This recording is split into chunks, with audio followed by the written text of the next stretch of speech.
Since it's your first interview with us, you got an album up to be released. We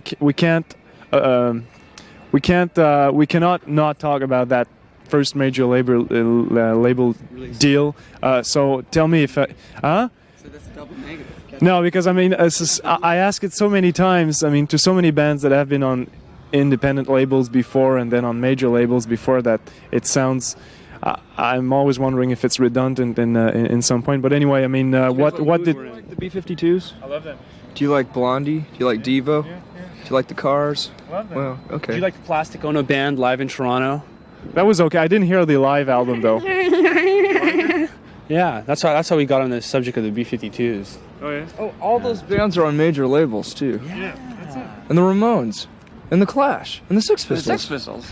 Not to say we're half as good as any of those bands, but pretty much. No way can we touch a Plastic Ono. There's our answer for the major Not label with 10 question. foot- Does it change anything? Yeah, it gives you more freedom because you have more money to, Burn. waste. Yeah. I bought a kick drum pedal today, which I never would have been able to do if What do you say about bands like Mudhoney that come from Seattle but don't want to be on a major label? Well, fine. That's great. their prerogative, each their own. Yeah. Be a better place if we all subscribe to that philosophy, huh? Yeah, it would be. Did it change anything from Bleach doing that album? Was there a big change? Yeah, there was a change the way we went about it. It was a big Hollywood. 2 years between records. Well, change you mean the way we recorded it or the way our material? Material. Oh yeah, it's 2 years band. You know, Bleach was recorded in December of 1988, and now it is pushing December 1991. So now we even have Nevermind behind us, and we're blazing new, exciting frontiers. Does it change any? How do you say that? Sacagawea. She was Lewis and Clark's guide when they, there were two explorers and they trailblazed. And they went all the way and discovered the West and opened up the West. Sacagawea was their Indian guide. Okay. Yeah, Sacagawea. So what about him? Well, we were blazing new frontiers and they were blazing new frontiers. We're the Lewis and Clark and the Sacagawea of modern day rock and roll. We were going to name the album Sacagawea, but do we know how to spell But it? we, our distribution company, wouldn't go for it. Yeah. Why did you entitle it? Why did you entitle the album Nevermind? I don't know. So I could brush off the question. Forget it. Doesn't matter. Doesn't matter. Any specific things you wanted to talk about on that album? I listened to it just a couple of times since I had it a couple of days ago. I saw the video. That Smells of Teen Spirit. Smells like Teen Spirit. Were there things that were more obvious in that album than others? Were there not statements? I hate talking about statements, but especially that first. Sorry, that first song, that first statement, that first video. What? Statement is like, Yeah. every month I get a bank statement and I'm usually overdrawn. And So we're not into making I don't know. There's can be statements can be made anywhere.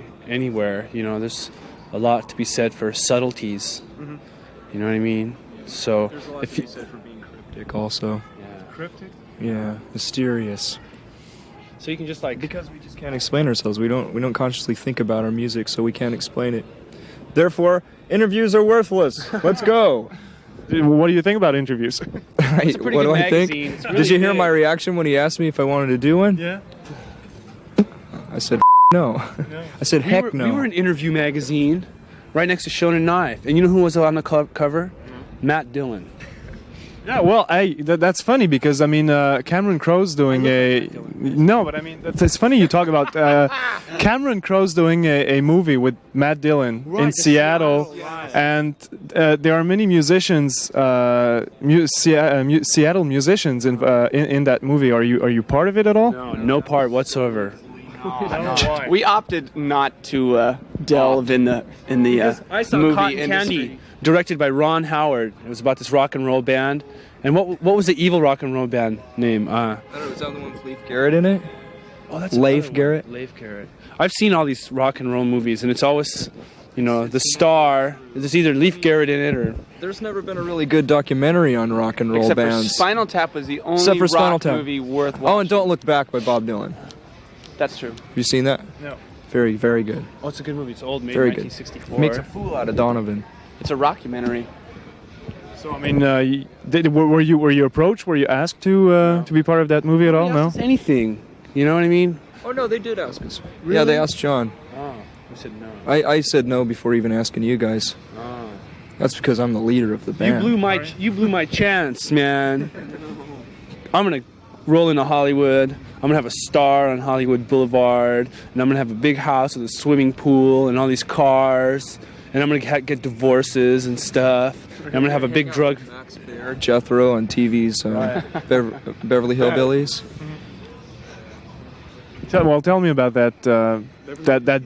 That Seattle thing everybody's been talking about. I mean, there's been that Manchester scene. There's that Seattle scene now. I mean, is it relevant at all?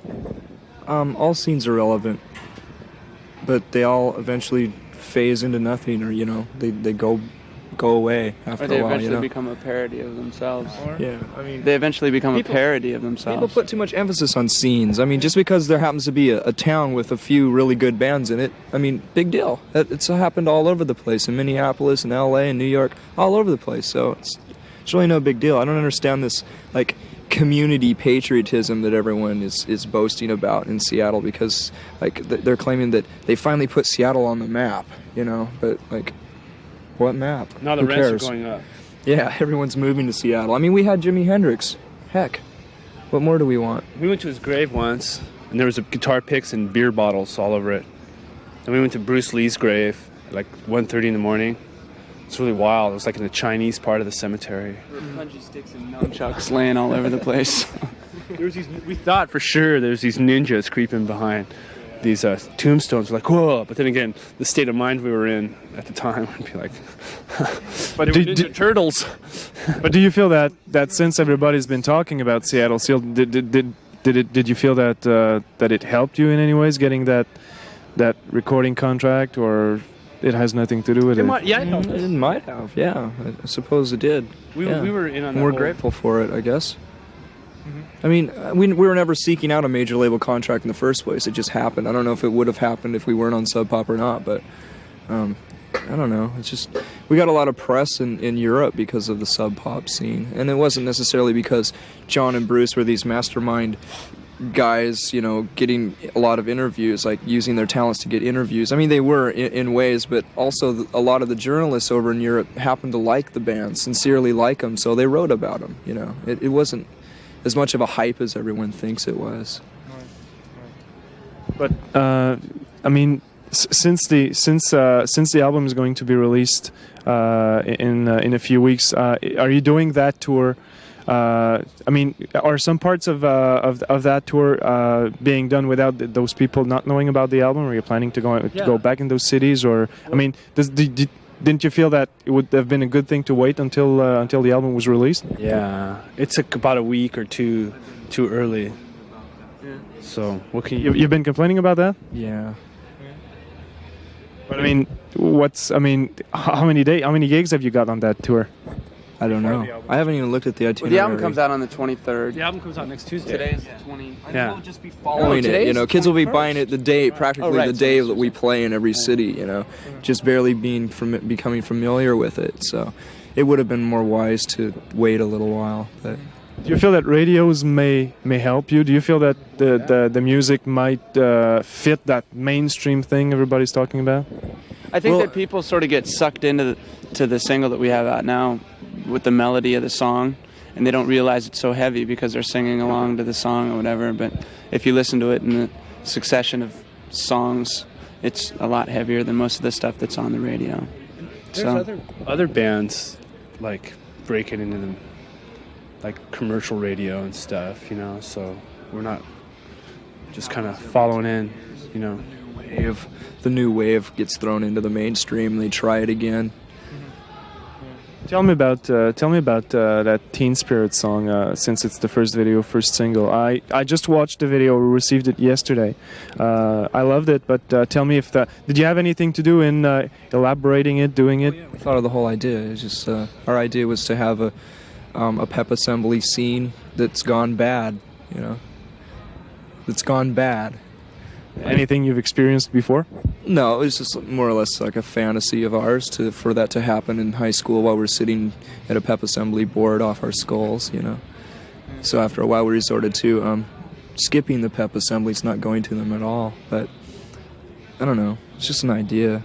We use the youth theme, you know. I mean, how do you feel about youth? Since you talk about it in the song. Well, Sonic Youth's a great band. But what about Teen Spirits? Well, I hate seeing all these just normal-looking teenagers. They dress like their parents, you know, and they have the same values. So it's like it's kind of a shame. Our parents are in control of the entertainment industry, and there's no generation gap anymore because the kids and the parents like the same music, and it's really frightening to us.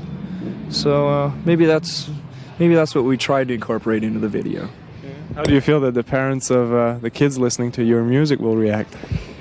Well, we haven't done any good, have we? No, I don't know.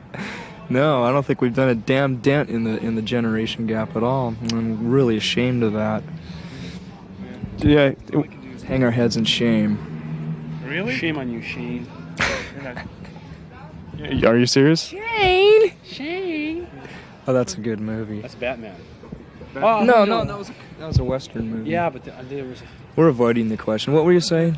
I don't know. That movie was called Shane. We're talking about Teen Spirits, but no, I think I got material on that. Okay, well, anyway, I mean, what about that show tonight? Is it different from one night to another? Is it something you like being on tour, or would you just like to stick by the recording studios and do some more songs? Touring is wonderful. Yeah. You get to eat on the road. You get to sit in a van like this and like be jostled for like 8 hours a day. You get free alcohol every night. Mm-hmm. Well, who can ask for more? It's a party every night. You go to cauliflower like the last couple nights. That's cream cheese. Yeah, or like some sort of chive dip. It's been right on. You got to keep solid if you're crogging down those beers, you know. So it's good to eat a lot of veggies and cheese and stuff, because I think my insides start to swell after a while, you know. And it's just like not a very pleasant experience. Well, it's pleasant when I'm drunk, but like. Thank you, guys. Thank you. You're welcome.